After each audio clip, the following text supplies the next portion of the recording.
시청자 여러분 안녕하십니까? JJC 뉴스포 시작하겠습니다. 재난지원금이 8월 말에서 추석 명절 전에 집행될 것으로 예상됩니다. 남북 연락망이 13개월 만에 다시 복구됐습니다. 코로나 확산세로 사회적 거리 두기가 전국적으로 일괄 상향됐습니다. 홍남기 경제부총리가 부동산 시장 관련 대국민 담화를 발표했습니다. 미얀마 군부가 국영방송 등을 장악해 가짜뉴스를 퍼뜨리고 있다는 내용의 국민청원이 올라왔습니다. 국회 소식입니다. 1인당 25만 원씩 지급되는 5차 재난지원금이 8월 말 추석 명절 전에 집행될 것으로 예상됩니다. 지급 대상은 이의 신청으로 인해 소득 하위 88%에서 많으면 90% 수준까지 오를 가능성이 있습니다. 지난 24일 국회가 34조 9천억 원 규모의 추가 경정 예산을 확정하면서 정부가 재난지원금, 소상공인 지원금 등을 지급하기 위한 작업에 박차를 가하고 있습니다. 2021년도 제2회 추가 경정 예산안은 예산결산위원회의 수정안 대로 가결되었음을 선포합니다. 재난지원금은 고소득자 12%를 제외한 전 국민의 88%에게 8월 말경 25만 원씩 지급이 시작될 전망입니다. 앞서 민주당이 당론으로 내세운 전국민 지급과 정부 여당이 주장한 80% 지급 사이에서 절충점을 찾아 최종 88% 지급안으로 결정됐습니다.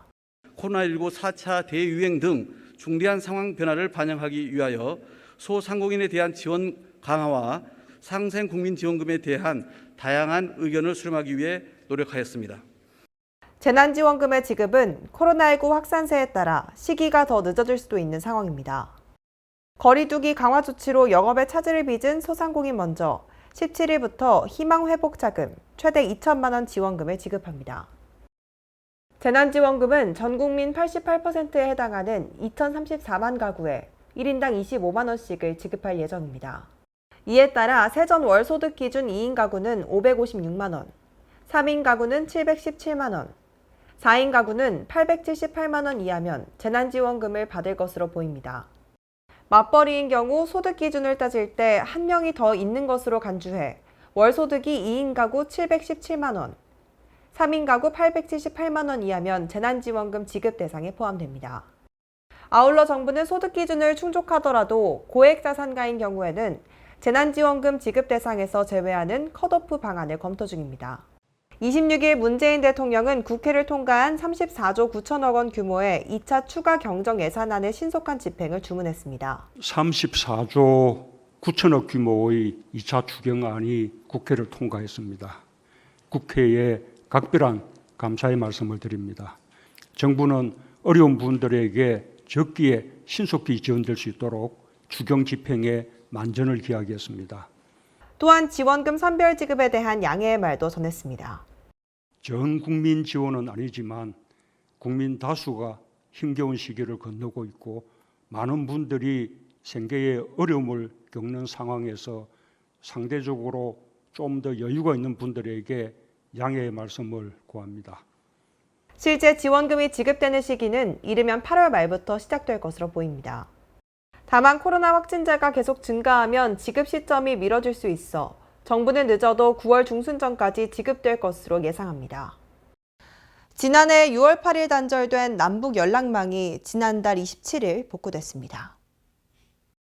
지난해 6월 조선중앙통신은 당시 김영철, 김여정이 대남 사업을 철저히 대적 사업으로 전환해야 한다는 점을 강조하며 배신자들이 저지른 죗값을 정확히 계산하기 위한 단계별 대적 사업 계획들을 심의했다고 보도했습니다. 이 같은 사실은 조선중앙통신을 통해 하루 뒤인 지난해 6월 9일 오전 공개됐고 그 뒤 3시간 만에 북한의 남북공동연락사무소 통신선은 물론이고 군 당국 간 동서의 통신선, 국제상선 공통망도 모두 끊었습니다. 북한은 과거에도 6차례 이상 남북 간 통신선을 차단했었지만 2018년 1월 평창 동계올림픽 참가 의사를 밝히며 복구했는데요. 이후 2년 5개월간 유지되었지만 단절되었습니다. 북한은 남북 간 통신 연락선을 차단한 지 일주일 후인 지난해 6월 16일 개성 남북 공동연락사무소를 폭파했습니다. 북남 관계 총파산의 불길한 전주고 북남 공동연락사무소가 완전 파괴됐습니다. 6월 16일 14시 50분 요란한 폭음 속에 참혹하게 완전 파괴됐습니다. 이후 지난 7월 27일 남북통신연락사무소가 폭파된 지 13개월 만에 남북통신연락선이 복원되었는데요. 박수현 청와대 국민소통수석은 27일 브리핑을 통해 남북 간 통신연락선을 복원하기로 했다고 전했습니다. 남과 북은 7월 27일 오전 10시를 기해 그간 단절되었던 남북 간 통신 연락선을 복원하기로 하였습니다. 남북 양 정상은 지난 4월부터 여러 차례 친서를 교환하면서 남북 간 관계 회복 문제로 소통해 왔으며 양 정상은 남북 간에 하루속히 상호 신뢰를 회복하고 관계를 다시 진전시켜 나가자는 데 대해서도 뜻을 같이 하였습니다. 또 남북 간 통신연락선 복원은 앞으로 남북 관계 개선과 발전에 긍정적으로 작용할 것으로 기대된다 말했습니다.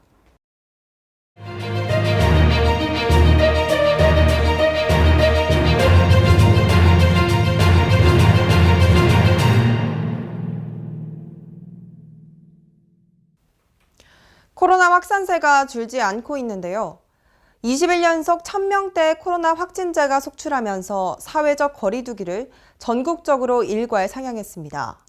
이에 대한 앵커 브리핑 시작합니다. 먼저 A일보는 수도권 거리 두기를 4단계로 강화했음에도 1000명이 넘는 확진자가 나오고 있어 비수도권의 확산세도 거세다고 설명했습니다. 특히 정부는 백신 수급의 불안정성을 낮추고 신속하게 전 국민 백신 접종을 완료하는 데 총력을 기울여야 한다고 강조했는데요. 여행과 만남을 자제하고 가급적 집에 머무르는 절제가 그 어느 때보다 필요한 시점이라고 말했습니다. 계속해서 B일보는 현재 신규 환자 2명 중 1명 이상이 일반 바이러스보다 전파력이 2.4배 센 델타 변이 감염자라고 말했습니다. 이어 그동안 성실한 방역으로 환자가 적게 나온 지역은 일괄적 거리 두기가 불만일 수는 있겠지만 지금은 총력전으로 대응해야 한다고 덧붙였습니다. 일반 바이러스보다 위중증 악화 위험이 3배인 델타 변이의 확산은 병상 부족난도 악화시키고 있다며 중환자용 병상 확충 등이 필요하다고 강조했습니다.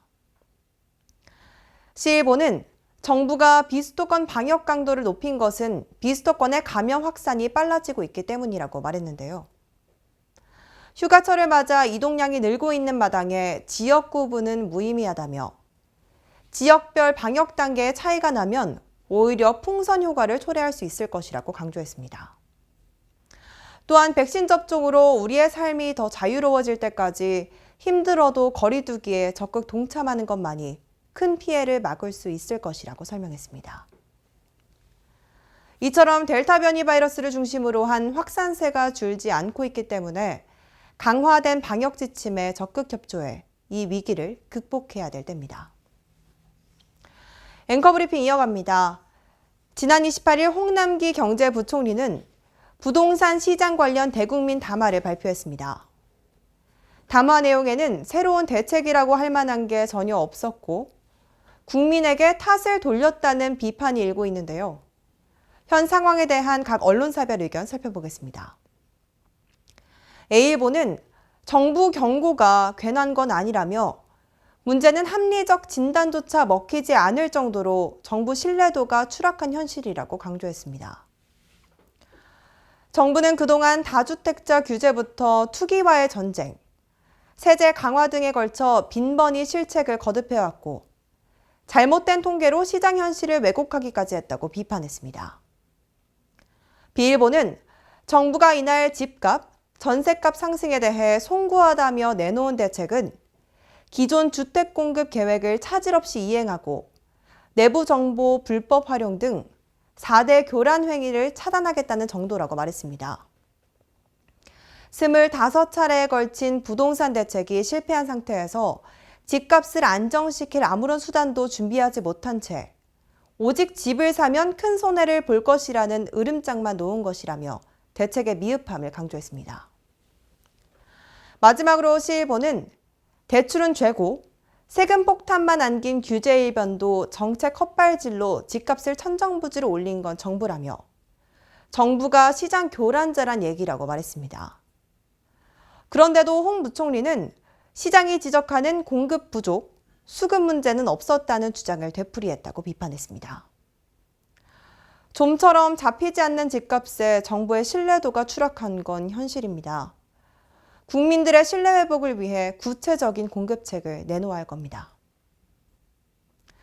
미얀마에서 쿠데타가 일어난 지 6개월째입니다. 미얀마 군부의 무력 진압에 의해 사망자는 계속해서 늘어나고 있는데요. 미얀마 군부가 유혈 진압뿐만 아니라 국영방송과 신문사를 장악해 가짜 뉴스를 퍼뜨리고 있다는 내용의 청와대 국민청원이 올라왔습니다. 국민들은 시위에 참여하지 않아도 인권을 박해당하고 있다며 군부는 개인의 욕심을 채우기 위해 국민을 상대로 무력을 사용하고 죄수를 풀어 사회를 어지럽히는 것도 모자라 강제 체포된 여성들을 구타하고 성폭행도 서슴지 않게 하고 있다고 밝혔습니다. 그런 고통스러운 상황 속에 NUG라고 불리는 민족통합정부가 미얀마 국민을 대표하는 공식 정부를 구성했다고 말했습니다. 청원인은 군부 독재를 물리친 자랑스러운 역사를 가지고 있는 대한민국에서 군부가 아니라 미얀마 국민이 선출한 NUG 정부와 공식적인 외교 관계를 맺음으로써 미얀마 국민들의 손을 잡아달라고 호소했습니다. 해당 청원에는 2일 오후 1시를 기준으로 약 26만 명이 동의했습니다. 다음은 수도권 소식입니다. 강북구가 자원의 재활용률을 높이고 환경오염을 줄이기 위해 폐현수막으로 만든 재활용품을 제공합니다. 폐현수막 재활용품은 물건 주머니와 시장 바구니 두 종류인데요. 강북구는 아이스팩과 투명 페트병, 종이팩 등 재활용 특화 사업에 참여한 주민을 대상으로 동주민센터를 통해 물건 주머니 2,000여 개를 나눠줄 계획입니다. 또 9월 초까지 장바구니 1,500장을 제작해 수유마을시장과 강북종합시장, 장미원 골목시장 등 지역 내 전통시장 상인의 5곳에 지급할 예정입니다.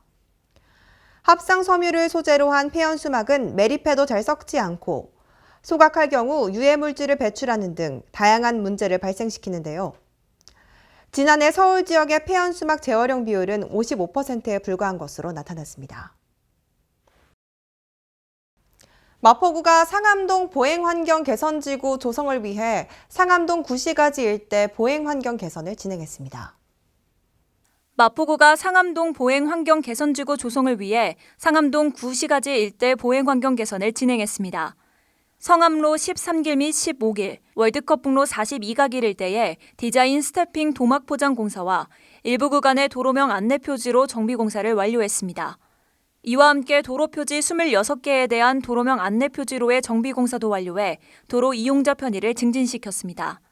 이뿐 아니라 주민의 버스 이용 편의 증진을 위해 가로변 버스 정류장의 승차대 설치 확대 사업을 추진해 버스 승차대 6곳의 설치도 완료했습니다. 7월은 민선 7기 취임 3주년이 되는 달입니다. 김상돈 의왕시장은 시민들의 민생 현장을 찾았는데요. 시민과 함께 소통 공감하며 민선 7기 4년차 힘찬 출발을 알렸습니다. 김상돈 의왕시장은 먼저 아름채 노인복지관을 찾아 7월부터 운영을 재개한 경로식당, 배식봉사에 참여해 어르신들에게 불편사항은 없는지 경청하는 시간을 가졌습니다. 이어 희망날의 장애인 복지관을 방문하여 장애인들을 위한 문화여가 프로그램과 공동체 활동 현장을 둘러보며 운영 현황을 점검했으며 초등 돌봄 사각지대 해소를 위한 다함께 돌봄센터 1호점을 찾아 운영 현장을 꼼꼼히 살폈습니다. 또한 의왕 테크노파크 입주기업인 KBW를 방문해 기업의 성장 및 지역 안착을 위한 의견을 수렴했으며 부곡 도깨비시장을 찾아 소상공인을 격려하고 돌봄센터 1호점을 찾아 운영 현장을 꼼꼼히 살폈습니다. 마지막으로 코로나19 예방접종센터를 방문해 연일 고생하고 있는 직원과 의료진, 자원봉사자들에게 격려와 응원의 메시지를 전하고 백신을 맞으러 온 시민들에게 예방접종 유의사항을 당부했습니다. 민생 현장 점검을 마친 김상돈 시장은 지난 3년간 시민의 관심과 참여로 의왕시가 많은 변화를 이룰 수 있음에 감사드린다며 남은 임기 동안 시민들과 더욱 소통, 공감하는 열린 시정 운영으로 시민이 행복한 의왕을 만들어가는데 최선의 노력을 다하겠다고 밝혔습니다. 광역시 소식입니다. 광주시에서 개발한 지능형 자동 방역 시스템이 시범 운영을 시작했습니다. 똑똑하고 효과적인 방역으로 전국적인 모델로 확산될 수 있기를 기대하고 있습니다. 대전시가 대전시청 출입문, 정부청사역 등 다중이용시설 4곳에 코로나19 지능형 자동 방역 시스템을 설치하고 2달 동안 시범 운영합니다. 지능형 자동 방역 시스템은 공기 소독과 방역 주기를 사전에 설정할 수 있고 긴급 상황이 발생할 경우 스스로 판단해 강제 방역을 실시하는 기능이 구현되어 있습니다. 또한 질병본부 확진자 이동동선 데이터와 연계해 확진자 이동동선 알림, 예측 방역이 가능하도록 설계되어 있습니다. 대전시는 코로나 장기화에 따른 시민 불안을 잠재우고 사회경제적 피해를 최소화하기 위해 전국 최초로 지능형 자동 방역 시스템을 다중이용시설에 설치했으며 기능 개선과 성능 고도화를 통해 전국적으로 확산해 나갈 계획입니다. 교통사고 사망자를 줄이기 위한 광주시의 시책들이 큰 성과를 보이고 있습니다. 광주시는 지난해 관내 교통사고 사망자가 전년 대비 26.5% 증가하고 그중 보행자 사망사고가 33%에 달하자 보행자 보호를 위해 교통문화 혁신 캠페인을 실시했으며 보행안전 혁신 종합계획을 수립해 사고가 잦은 곳을 집중 관리하는 등 다양한 시책을 추진했습니다. 그 결과 올해 상반기 교통사고 사망자는 지난해 같은 기간 31명보다 40% 감소한 19명으로 줄어 2005년 이후 17년 만에 최저치를 기록했습니다. 우리 시는 2018년도부터 매월 교통유관기관과 함께 교통사고 원인을 심층 분석하는 교통사고 줄이기 협업회의를 전국에서 유일하게 운영하고 있고 보행안전혁신 대책 등이 사고 감소 효과를 내는 것으로 분석하고 있습니다. 이 밖에도 광주시는 자치경찰제 시행을 계기로 광주경찰청과 교통안전 분야 업무 협력을 강화해 교통사고 사망자 줄이기에 심혈을 기울이고 있습니다. 강원도 소식입니다. 횡성군이 2021 강원도 규제혁신 우수사례 경진대회에서 상하수도 요금 감면 신청 간소화 사업으로 장려상을 수상했습니다. 군은 기초생활수급자 가운데 상하수도 요금 감면 제도를 알지 못하거나 신청을 하지 못하는 이들을 위해 별도 신청이 없더라도 군에서 직권으로 감액 결정 및 환급을 통지합니다. 이번 사업은 적극 행정을 통한 복지 사각지대 해소가 필요하다는 인식에서 출발했으며 기존의 감면 신청주의 원칙을 과감히 탈피했습니다. 이는 적극 행정을 통한 수도요금 감면 업무에 선제적 복지 서비스를 결합한 사례로 상하수도 특별회계 재정 건전성 제고에도 기여할 것으로 기대되고 있습니다. 충청도 소식입니다. 청주 오창에 들어설 다목적 방사관 가속기 사업이 본격적으로 추진됩니다. 충북도는 한국기초과학지원연구원을 주관기관으로 지정하고 사업단장 공모에 나섰습니다. 총 1조 454억 원의 사업비가 투입되는 오창 다목적 방사관 가속기. 전체 부지 규모 54만 제곱미터로 가속기동과 연구동 등이 2027년 6월까지 청주시 오창읍 테크노폴리스 산업단지에 구축됩니다. 충청북도는 다목적 방사관 가속기 구축 사업을 본격 추진합니다. 우선 충청북도는 과학기술정보통신부와 함께 다목적 방사관 가속기 구축 사업 주관기관으로 한국기초과학지원연구원을 지정했습니다. 주관기관인 기초지원연은 우리나라 기초과학진흥을 위해 1988년 설립된 정부 출연연구기관입니다. 그동안 다목적 방사관 가속기 구축 사업 기획 단계부터 필요성과 개념 설계 등 사업 전반의 핵심적인 역할을 수행했습니다. 특히 충청북도와 협력 파트너로 참여해 사업 유치에 기여했고 지난 2008년 포항 원형 방사관 가속기 도입 필요성을 처음으로 제안했습니다. 주관기관은 지난 19일부터 사업단장 선임을 위한 절차를 밟게 되며 사업단장은 조직, 인사, 예산 등 사업 전반을 총괄하는 역할을 수행하게 됩니다. 경상도 소식입니다. 양산시가 관내 재난취약지역 145곳에 대한 점검과 정비를 실시하는 등 여름철 자연재난 선제 대응에 나섰습니다.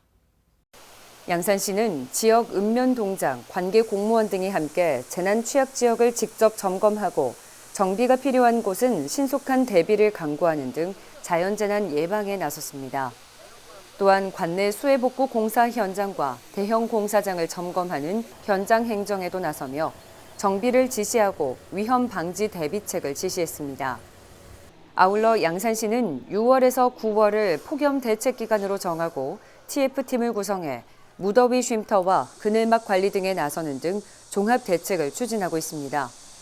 폭염 대비 시민 행동 요령 홍보 등을 중점적으로 추진하고 있는 양산시는 시민들에게 야외 활동을 자제하고 물, 그늘, 휴식 등 온열 질환 예방 3대 수칙을 준수해 줄 것을 강조했습니다. 포항의 튼튼한 미래 성장 동력은 다양한 기업의 자유로운 생산 활동입니다. 창업 기업 발굴부터 우수 벤처 기업에 대한 지원까지 책임지는 창업보육센터, 포항 체인지업 그라운드가 개관했는데요. 포항 혁신 성장의 굳건한 초석이 될 것으로 기대하고 있습니다. 국내 동남권 최대 규모 창업보육 입주 공간인 포항 체인지업 그라운드 개관식이 개최됐습니다. 포항 체인지업 그라운드는 포스텍, 리스트 등 세계적인 산학연 R&D 인프라를 활용해 포항시의 예비 초기 창업인을 발굴하고 우수 벤처 기업을 육성하는 벤처 스타트업 공간입니다. 이곳에는 벤처밸리 사무공간 등이 있으며 창업기업 또는 예비 창업자 등 90개사 500여 명이 입주가 가능합니다. 포항시는 이번 체인지업 그라운드 개관이 지역 창업 생태계 활성화에 기여해 벤처 창업을 견인하고 이를 통해 청년 일자리 창출과 지역 경제 활성화, 더 나아가 인구 증가에도 크게 기여할 것으로 기대하고 있습니다. 한편 포항시는 첨단 과학연구 중심 도시로 도약하기 위해 2차 전지, 바이오 헬스와 같은 미래 신성장 산업 육성에 집중하고 있습니다. 또 산업 다변화를 통한 미래 먹거리를 다양화하고 있으며 이에 바이오 벤처 보육 및 연구시설 조성에 박차를 가하고 있습니다. 전라도 소식입니다. 여수시 관내 9개 해수욕장이 문을 열었습니다.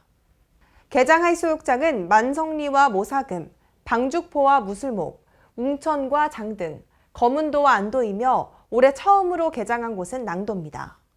사전 예약제가 시행되는 웅천해수욕장과 더불어 모든 해수욕장에서는 정상 체온일 경우 손목 밴드를 부착하고 입장이 가능합니다.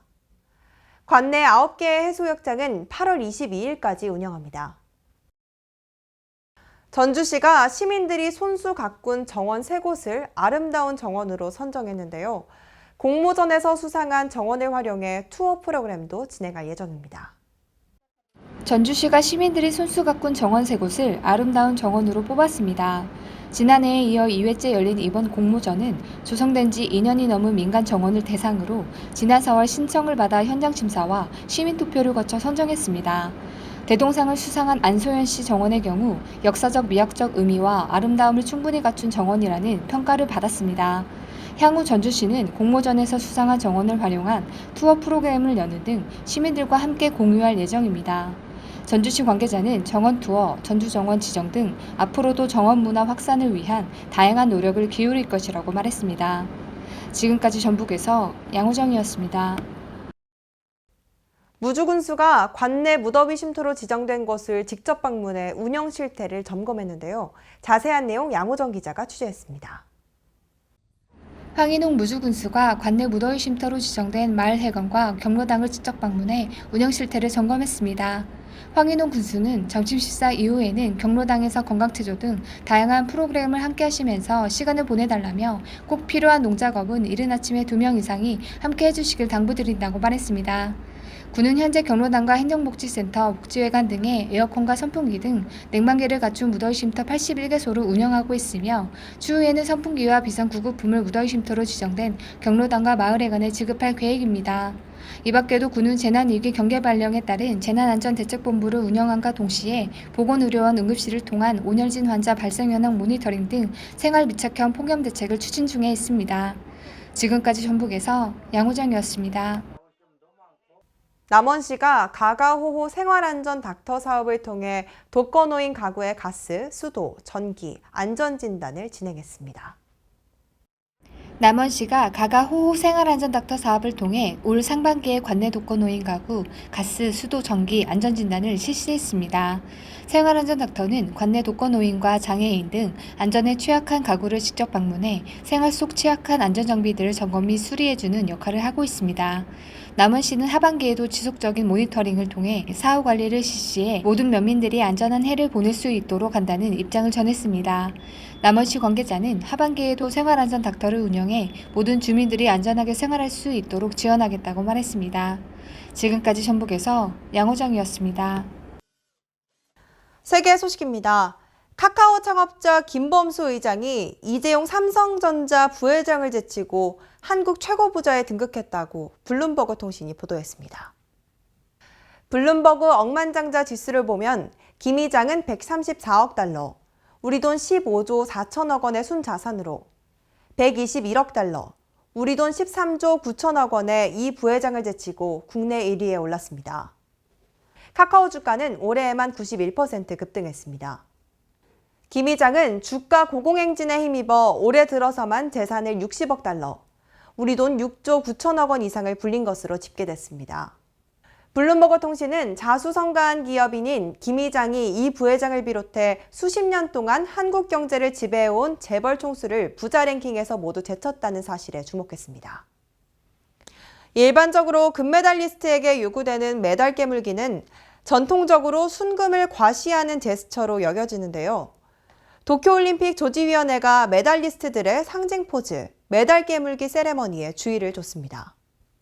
이번 도쿄올림픽 금은동 메달은 진짜 금은동으로 만들어진 것이 아니라 일본인들이 기부한 전자기기를 재활용해 만든 것입니다. 휴대폰 약 621만 대, 소형 가전제품 78,985톤을 수거해 메달을 만들 수 있는 금 32kg, 은 3,500kg, 동 2,200kg을 모았다고 조직위는 밝혔습니다. 시상대에서 금메달을 깨무는 장면은 전통처럼 이어져 왔는데 순금을 물면 움푹 들어간 자국이 남아 진짜 금인지 여부를 확인해 보려고 깨물던 데서 비롯한 것이라는 의견이 많습니다. 올림픽 역사학자 데이비드 왈렌친스키는 CNN과의 인터뷰에서 오늘날 올림픽 금메달 순도는 1.34%에 불과해 순금 확인 용도로는 의미가 없다고 말했습니다. 도쿄올림픽에 출전한 한국 대표팀이 음식을 따로 조달하는 것을 두고 일본 정치권이 문제 삼고 있습니다. 대한체육회는 조리사와 영양사 등을 파견하고 도쿄올림픽 선수촌 인근의 헨나호텔을 통째로 빌려 급식 지원센터를 마련했습니다. 이와 관련해 겐바 고이치로 입헌 민주당 부대표는 후쿠시마 식품을 피하고자 한국 대표팀이 별도의 식사시설을 마련했다는 일부 언론 보도를 거론하면서 이렇게까지 하면 모욕이라고 말했습니다.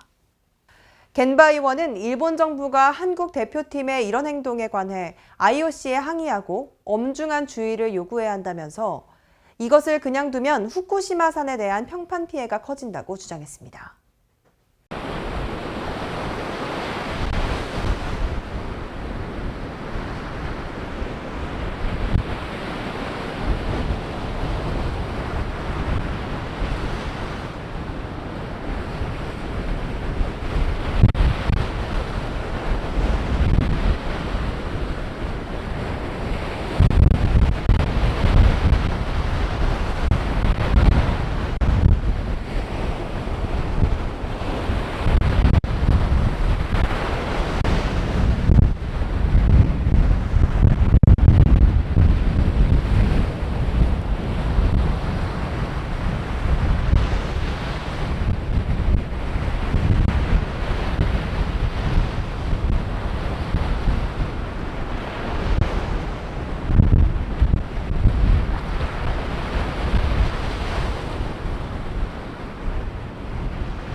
요즘 열대야 등으로 인해 수면 장애를 겪는 사람들이 많습니다. 밤에 잠을 잘 못 자면 일상생활에 지장을 받고 건강을 해치는데요. 숙면을 하기 위해서는 오후 3시 이후에 커피 섭취를 자제하고 낮잠을 피해야 합니다. 또 보통 야식이 숙면에 방해가 된다고 알고 있는데요. 공복감도 잠들기 어려운 원인 중 하나입니다. 위에 부담이 적은 음식들로 공복감을 줄이는 선에서 섭취하시기 바랍니다. 이상 뉴스 마칩니다. 시청해주신 여러분 고맙습니다.